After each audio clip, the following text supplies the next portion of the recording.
So hello guys, what's up, this is Sharpen talking, welcome back to my channel. In today's video we'll be discussing this Ultra Deluxe banner that has SS Orlouge, SS Zenon, and SS Princess Leia. All these characters are receiving their first versions, so they can be a little interesting. I believe Orlouge will be interesting for some. Princess Leia starts a new trend of different tanks, and Zenon is a very welcome damage dealer for peers. I'll be starting with Zenon because he's the most interesting one. I believe people will decide upon summoning based on if they want Orlouge or not. As you can see in Japan, there's only two different styles of Orlouge. This S style will be released only on his event, so if you fail to get it now, I don't know when you will be able to get it later, and it's pretty important into his build. Also, as you can see, the intelligence comes from his SS style, so it's better. You don't really need to train this other style here, even though it may help you with endurance and agility. I still believe that you can just focus on this. And for modifier, as you can see, the intelligence is pretty high on him, 96%, just like very similar to Liz, very high. He's not that fast, and this can be a problem into some of his builds. As you can see, 57 is not high. But then he has very strange status distribution. He has a very high endurance for a mage. He's a very good candidate to become fast mage by being used in the animal stream formation, but on the front lines. So you will lose a little of your intelligence buffs because he's not on the middle, but at least he gets agility that he really needs. Also, he gets more attack, and his endurance will help him. Also, it's pretty high, meaning that he will not be easily inflicted with status ailments, and also will receive less damage from both physical and magical attacks. Let's just check his skills, and Orlouge has something very interesting about himself. That is, he's a multiple elemental damage dealer. As you can see, the 3 attacks from himself comes with different elements. He's a moon mage that can affect slash with the first skill, heat with the second skill, and then cold with the third skill. The first one being slash is not that desirable since we do have a lot of slashers, but it's interesting because it's still cheap. It's only 2 BP once you fully awaken. The bad thing is that most enemies that are weak to moon are sometimes also weak to slash, humans for example.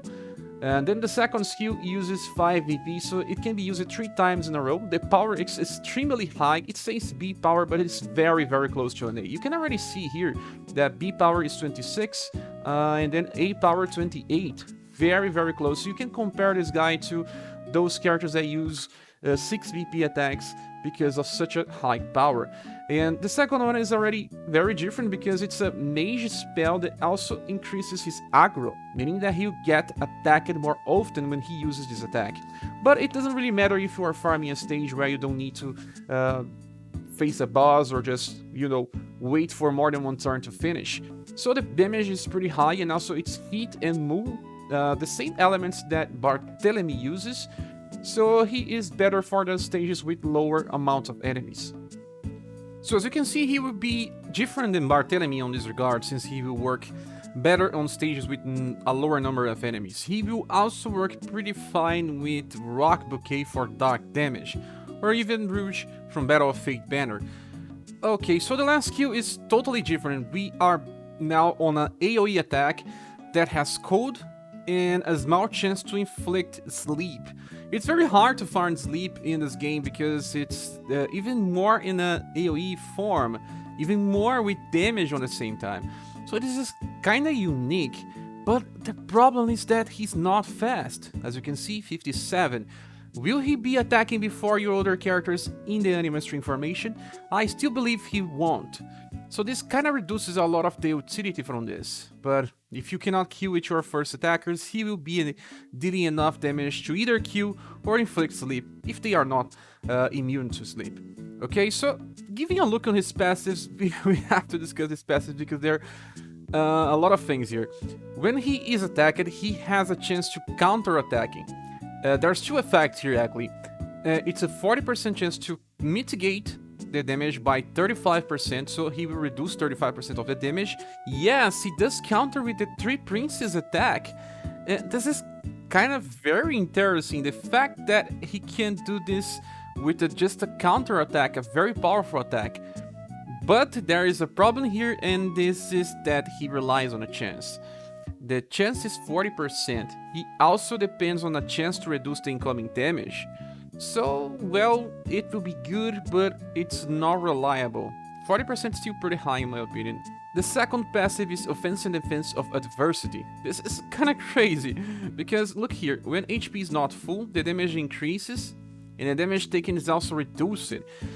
So we have another way to mitigate damage, and also a way to increase our damage when we are not on full HP. So this means that it's better for situations where you are not just farming in a single turn, because usually when we are farming, we don't want to get attacked. We usually don't.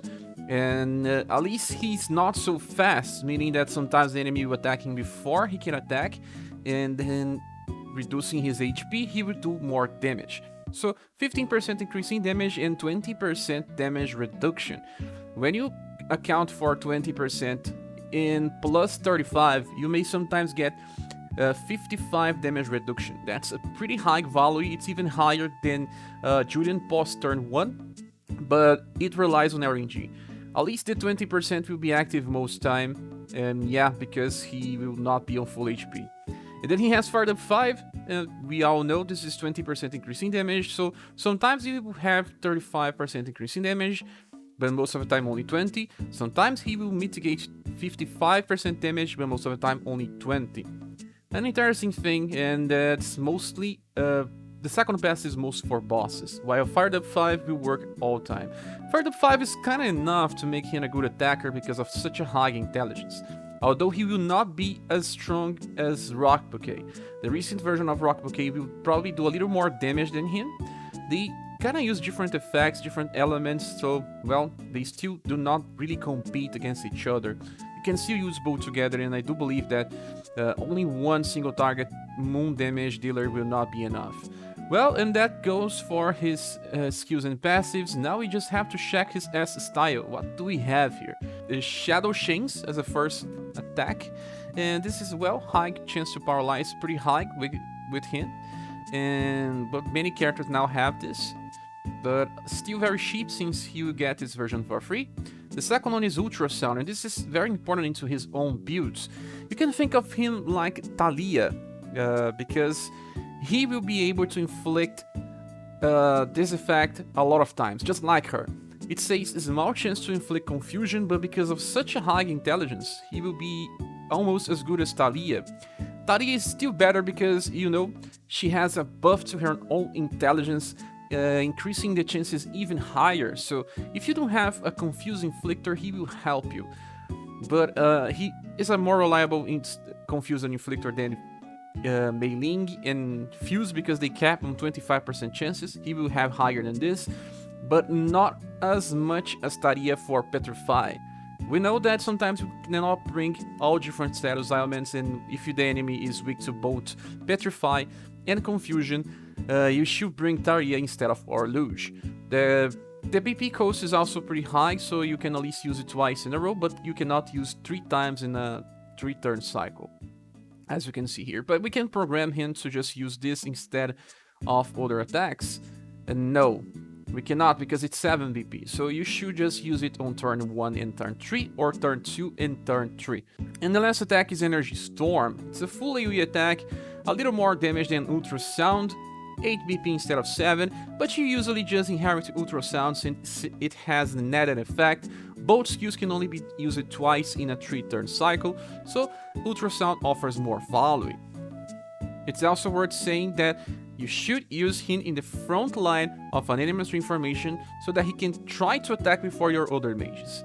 Okay, so Orlouge is an interesting character with some interesting skills, but at the same time, he's not that strong as a damage dealer as some other characters like Rock Bouquet. Rock Bouquet will do more damage than him, but it's just because she's pretty overpowered already.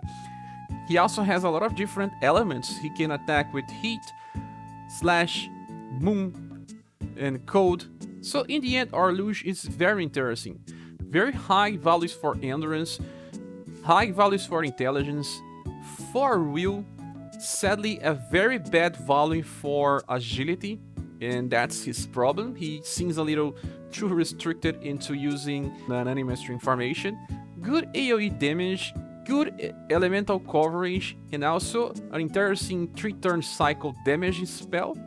So if you don't have a secondary moon attacker like the Battle of Fate Rouge, he will offer you some value, especially if you are trying to use 2 damage dealers for enemies that are weak to moon, especially bosses. He can draw enemy attacks to himself and reduce his incoming damage. He becomes a mix of a tank and an off damage dealer.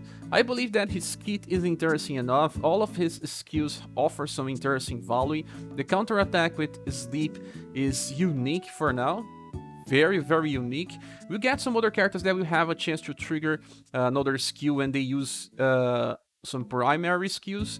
He himself needs to be attacked to counter. The damage is pretty high, and I don't know many situations where we will need an AoE counter. But, well, he works in Hidden Dojo, but he will not survive that well in some situations. He's not exactly Julian. Julian has more endurance and will. Well, as a tank, he faces competition against Julian, but he's better than most other options, and most other options don't even do enough damage. So he brings damage while being an interesting tank that do not replace Julian, but can be played in different situations where Julian can be removed, and you can bring a higher damage. He does way more damage than Julian, that's for sure, only by using his second skill. But remember that Julian also decreases damage with his first skill, and he protects, so meaning that sometimes if you need a coverage, you may still be using Julian instead of him. And the two together will not work that well. But damage sometimes is the answer. If you can bring more damage into your squad, the battle will end faster and Orlouge will triumph against Julian. So in the end, Orlouge deserves a 9.5 out of 10 because he has way too much coverage between different element attacks, different status elements, different roles. He's a damage dealer and also a tank, and it's pretty easy to use him on a starting account. Also, may not offer the same values for those that have way too many damage dealers and status element inflictors, especially since he's the only limited style here. Even though his grade is extremely high on 9.5, I usually give 9.5 in characters that are close to perfect, at least in what they want to do. Orlouge just needed a little extra agility instead of just so much charm. Why does he have so much charm? He doesn't even heal himself. And that's something that you have to think well. Still does not remove the credit of such a powerful unit. Just as a last image here, we have the information about when he returned in Japan. It was 5 months later. Yeah, alongside Genryu. So if you can wait 5 months, you can skip him. But if you don't, you can just summon for him. It will depend on your gems and also your resources. Now it's time to talk about Golden Lion, or Princess Lion, as we say here in the global version. As you can see, there are 3 different versions of Golden Lion. There are 3 SSs, you don't have anything besides SS, and the style that we'll be able to summon is the second one. This one is free, and we will be able to farm it, and it's pretty important because it's the one that will give us more agility, and also some inheritance options. As you can see, also this version is the one with the highest STR, so it should be the one that you will be training the most. For status multipliers, we have very high values for Golden Lion, 91% on STR. Then she has very high endurance, very high, very close to Battle of Bucket Hill Gustav with 77%. She has well below average dexterity. She makes this sacrifice because she wants another status. Like agility, she's still with an average agility, very low int, and average will, very low love, and an okay charm. When we compare to the version that we can farm, she has very higher status. And for skills, the first one is pretty interesting. We got the new version of Acelus, and the new version of Acelus has the Guard Up and Morale Up effect with her first skill. And we have something very similar here with our version of Princess Lion. She gets a Guard Up Medium, that means 25 reduction in damage, and 2 more points on BP. Because this starts with 1 BP cost, you can reduce this to 0, so it's a free skill to use, and you get 2 more BP just by using this. So the second skill, Beast Scratch, is tied into the first one, because when you use the first one, you get a guard up, meaning that she will reduce incoming damage. And with Beast Scratch, you have both a defensive and an offensive skill, with a very good damage as well. 24 modifier is pretty high for a B power attack, and with just 5 VP cost. Yes, you can use this 3 times in a 3-turn cycle. So the second skill really needs the first one to work well, especially in boss fights. If you are using her for farming, she still works pretty fine, because she's both damage dealer and also a guarding tank. Let me explain what happens here. Beast Scratch is both a defensive and an offensive attack. You get 24 modifier with B power and 5 BP cost, and she enters a defensive counter stance. This defensive counter stance lasts for only 1 turn, and when she gets attacked, she will counter with this attack called Fang, and has C power, and it's a row attack. Very good because, well, depending on the formation that your enemies are using, you can even hit multiple enemies. Think about using this on, well, the Robbing Cup, sometimes on Hidden Dojo, and you have some very good value out of this. Attacking multiple enemies with a counter and a sheep attack is very good. So then we have the last skill called Wild Reaper. This one is also a row attack, and it has a 13 BP cost and an insanely huge power, 38 power, very close to double S. With double S, I believe we need 45 or something. And it's very similar to Sif in this regard. Sif has an extremely powerful column attack, and Golden Lion has extremely powerful row attack, with not much competition on this. Very good for those stages where you need to farm and you can bring her in the agility slot. Because, well, she still has a very good agility, to be said. So, a very good damage area of attack, a skill that increases her guard and also recovers VP so that she can keep using the damage attacks, and a both damaging and defensive skill that will prove to be useful even when farming. Very interesting setup. I believe that she's one of the best tanks that the game will have to offer, especially because we didn't have any good tanks. Now we have Orlouge, we have her, and we have Julian. All the other types of tanks were not so reliable up to this point, and now we have 3. Okay, and now for passives, we have Gaze Concentration 4. So on the start of the round, she gets this down chance, 4 turns, extra large. Extra large should be 20% increase in the chance of being attacked, but we are not entirely sure if this is working as intended. There was a bug in the Japanese version of the game with Daunt, so hopefully it's working and it should help her even more when using the Tiger Shark formation, if you can bring her in that formation. And then we have Counter Strengthening 3. That increases her counter damage by 50%. That's the maximum effect. That's the highest possible. Meaning that a single Beast Scratch will become extremely powerful when she counters. Yes, very, very powerful. Even though it's just C damage with 50% increase, you are looking at something like the original damage of Beast Scratch. Yeah. Double times, even more than that, yeah. I believe that she will be doing similar damage as an A skill with her counter. And for last, we have for the Force, so 15% increase in damage at all times. Is it enough to make her good to clear waves with Beast Scratch? Maybe not, but it will depend. If you have 2 single target damage dealers in waves that have only 1 or 2 enemies, they may work well together. But Beast Scratch can also be used for tank and defensive strategies, so you have multiple purpose with this character. I will also be talking about something here that's extremely important, is her free style that has something that everyone will love. Even if you don't summon for her, her free style has this attack called Double Crush. Yes. The same attack that we have with Global Exclusive Katarina, with Gustav, with Battle of Bucket Hill Gustav, and it's a double attack, very powerful, that she can inherit and open the strategy with this attack. So Double Crush is also useful against boss fights, if you have enough PP to unleash overdrive attack. The second skill is kind of useful as well, because here you have 7 BP cost for an attack, put yourself into an evasion counter stance. So she will negate damage only direct attacks, not indirect attacks like parry.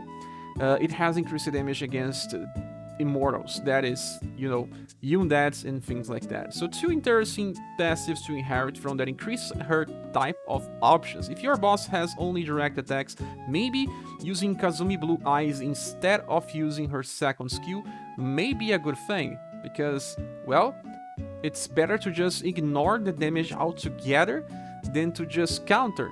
Yeah, sometimes if you are using the Tiger Shock formation and the damage is pretty high, ignoring the damage is better than just countering. So what you have here is a damage dealer, a counter attacker, a multiply hitter, and also an evasion counter character. A lot of value for a character that is easy to acquire, because the platinum style, and then one character that everyone can farm for free. I do get a little impressed with how useful that she can be within time. So yeah, I did give 90.5 for all my double hitters. That is Global Exclusive Katarina, Gustav, also Gustav, and Final Emperor.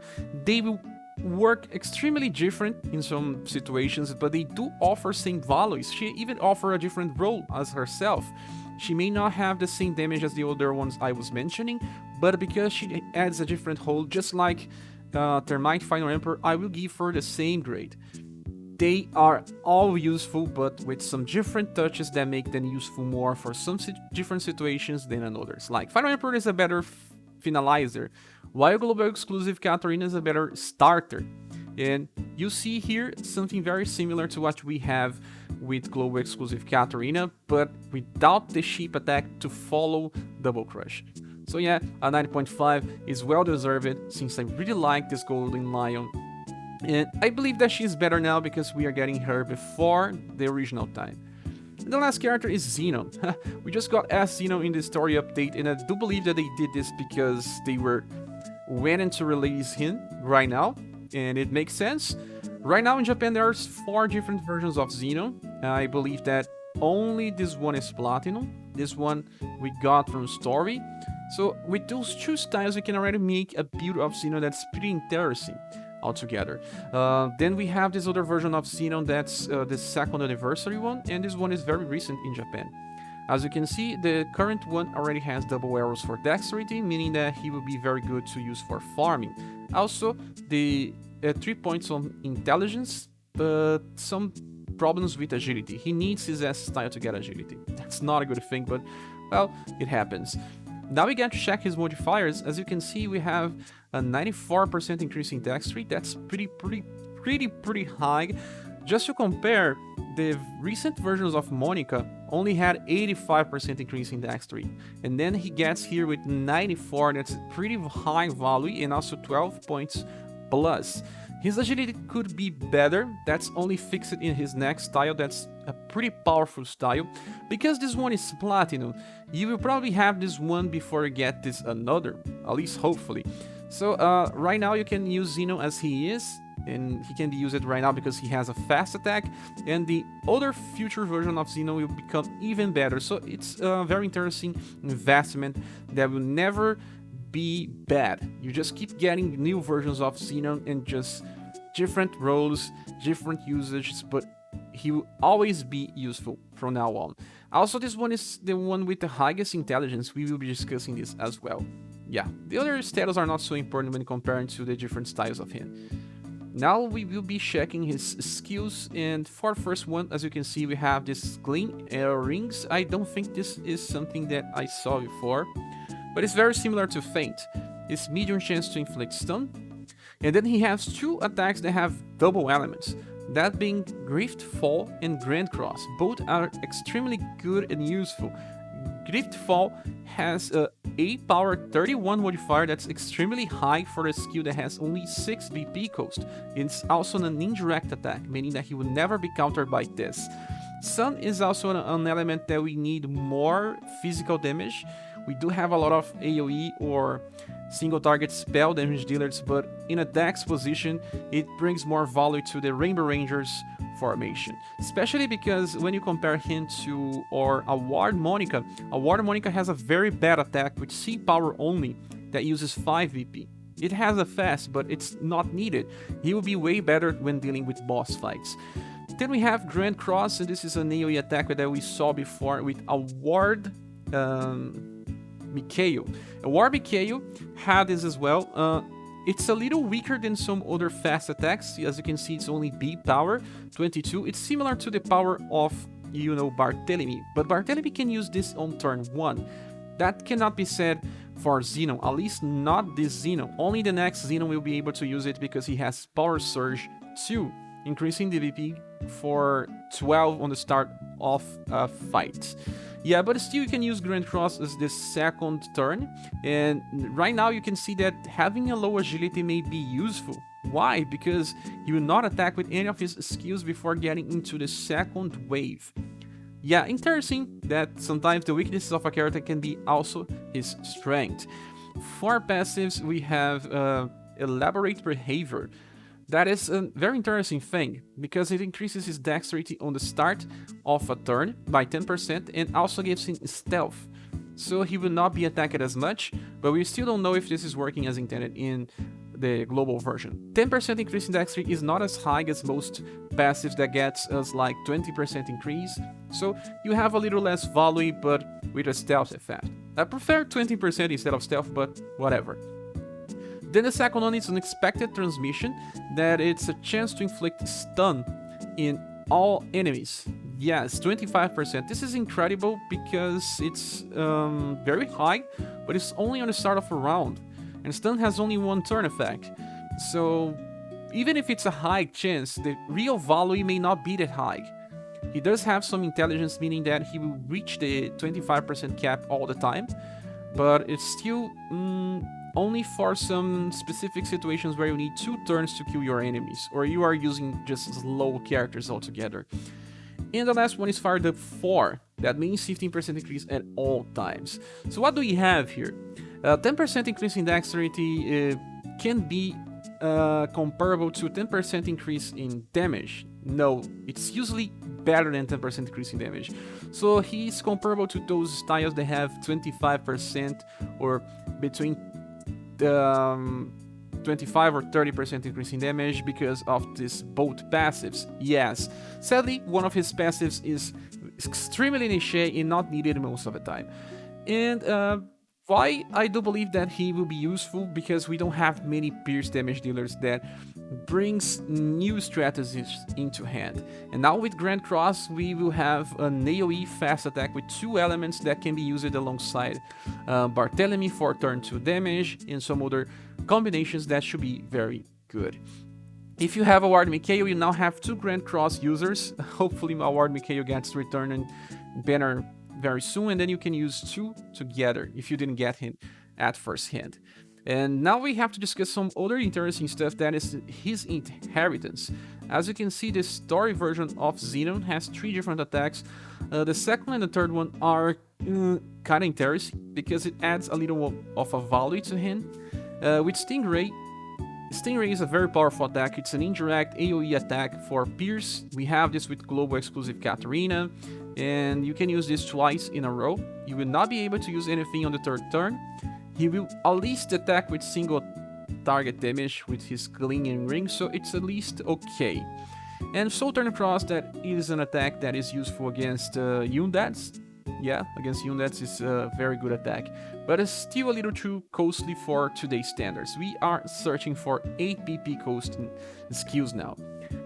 I think that sometimes we prefer to stick to Grit Fall for 1 skill every 2 turns instead of just using Southern Cross every 3 turns. Yes. Just for comparison, as you can see, the other styles of him are incredibly strong. There is a Sheep AoE attack in the future. There is also Radiant Cross. This is an attack that affects Column. There is also Final Ladder. Final Ladder is interesting because it's the only skill that makes real use of his intelligence. Yeah, like I said, he has a very high intelligence for a character with 70%. If he inherits Final Ladder is an attack that can insta-kill, and it has a medium chance to insta-kill. 70% with insta-kill, it will probably just insta-kill most targets that have no resistance to insta-kill. The problem is just that it cannot be used on turn 1 with this version of Zenon. Yeah, it cannot. So as you can see, he doesn't have any real usage for his high intelligence, only stun chance. And stun is very, very niche. His status distribution is pretty good in my opinion. Average endurance, very high dexterity, a little beyond average agility. The only problem is just so much intelligence to not have a real use for this. If he wants to inherit the skill from one of his future styles, he would not even be able to use this on turn 1. Final Letter is the only one that makes use of intelligence because it can insta-kill the target. Yeah, that's it. So this is it. I think that he deserves a different grade. He will be a good AoE attacker, a good single target damage dealer. He has full cycles of always being able to use his skills instead of just relying on normal attack. He has a fast attack that's pretty powerful. Sadly, not everything is perfect about him, in my opinion. So I will be giving him a 9.0 out of 10. Very good, very strong damage. Sadly, not much use for part of his own build, but at least he gets to use AoE and single target builds. Although his AoE build is not 3 AoE attacks in a row, only 2, and then he finished with a single target attack. Okay, so now let's just get back into the banner image, and as you can see, we have a lot of use for these characters. I mean, remember, when I give a grade, it's just to explain if the character can perform as intended, if he works for the roles that it proposes. Orlouge is an amazing character that will be extremely strong for people that don't have what he covers. If you already have Confusion, I don't think you have much characters that have Sleep, but if you already have Mailing and Fuse, you decrease a little the value of Orlouge. If you already have Battle of Fate Rouge, and the new version of Rock Bouquet, you also decrease a little of the value of Orlouge. But this does not mean that he's bad. He brings a lot of different values into himself. Sadly, he comes with a banner with 2 styles that will be added to Platinum banners, meaning that you can skip him if you don't feel like you miss these effects. Zenon and Princess Lion are some of the best Platinum styles we have seen in the past, and even through the year worked, you can still wait a little to get them. So, it will be about your decision. If you have too many gems and you want the character, it's okay if you want to summon. But most people can easily skip this banner because of the limited time value of the banner. So that's it, guys. Hope you guys enjoyed this video. Thank you so much for watching to the end. Please join our Discord server with the links here in the description. We'll be starting a SaGa Frontier Remaster gameplay in this channel with daily live streams. I hope you guys can enjoy, and we'll see each other on the next video.